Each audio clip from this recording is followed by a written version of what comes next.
ప్రకాశం జిల్లా దేవరాజుగట్టలో శ్రీ కాశీ నాయన 30వ ఆరాధన మహోత్సవాలను ఘనంగా నిర్వహించారు. ఈ కార్యక్రమం శ్రీ కాశీనాయన ఆశ్రమం నందు జరిగింది. భక్తులు భక్తి శ్రద్ధలతో ఆలయ ప్రాంగణంలో దేవీ దేవతలను దర్శించుకున్నారు. అర్చకులు ప్రత్యేక పూజలు చేసి భక్తులకు తీర్థ ప్రసాదాలను అందించారు. ఇక ఆరాధన మహోత్సవం సందర్భంగా ఎడ్లు బండలాకుడు పందాన్ని ఏర్పాటు చేశారు.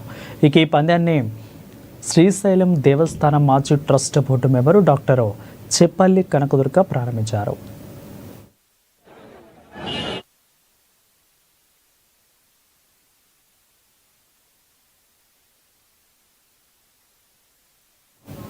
ఇక పశు ప్రదర్శనను పరిసర ప్రాంత రైతులు ఆసక్తికరంగా తిరిగించారు. ఇక ఈ పోటీలు గెలుపొందిన విజేతలకు ప్రథమ బహుమతిగా 60,000 రూపాయలను కనకదుర్గ అందజేశారు.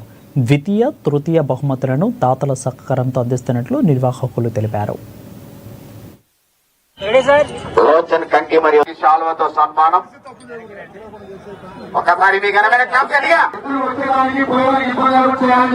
ఆరాధన సందర్భంగా మన అన్నపూర్ణ కాశీశ్వర స్వామి ఆలయంలో రోజు పూజలు, అలానే హరికథ, అలానే సాయంత్రం సత్య హరిశ్చంద్ర నాటకము ఉన్నాయి, ఎంటర్టైన్మెంట్ ప్రోగ్రామ్స్. అలానే దాంట్లో భాగంగా ప్రతి సంవత్సరంలానే ఈ సంవత్సరం కూడా రైతులకి ఆనందంగా ఉండడానికి ఈ రోజు ఎడ్ల పందాలు కూడా అరేంజ్ చేశారు. ఎడ్ల పందాల్లో ఫస్ట్ ప్రైజ్ దాదాపు 11 జతల ఎద్దులు రాష్ట్ర వ్యాప్తంగా పాల్గొంటున్నారు. వాటిలో ఫస్ట్ ప్రైజ్ వచ్చిన వాళ్ళకి దాదాపు 60,116, రెండో ప్రైజ్ వచ్చిన వాళ్ళకి 40,000, అలా 30, 20, 10,000, 5 ప్రైజెస్ ఉన్నాయి. ఖచ్చితంగా ఈ రోజు సాయంత్రం లోపు డిక్లేర్ చేసి సాయంత్రము వాళ్ళకి మనీ డిస్ట్రిబ్యూషన్ అనేది జరుగుతుంది.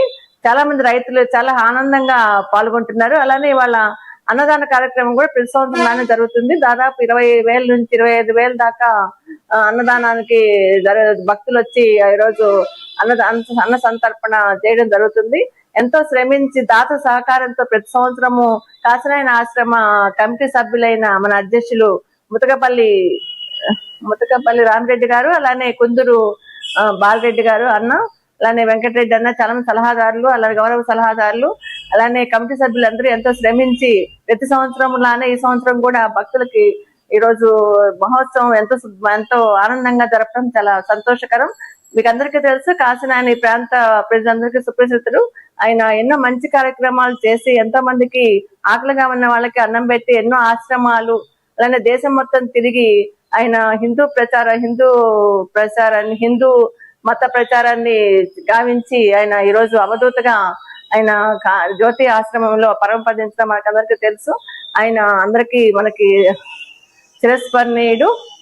ఆయన ఆశీస్సులు ప్రతి ఒక్కరి మీద ఉండి అందరూ ఆయురారోగ్యాలతో సంతోషంగా ఉండాలని కోరుకుంటూ నాకు ఈ అవకాశాన్ని ఇచ్చిన ధన్యవాదాలు.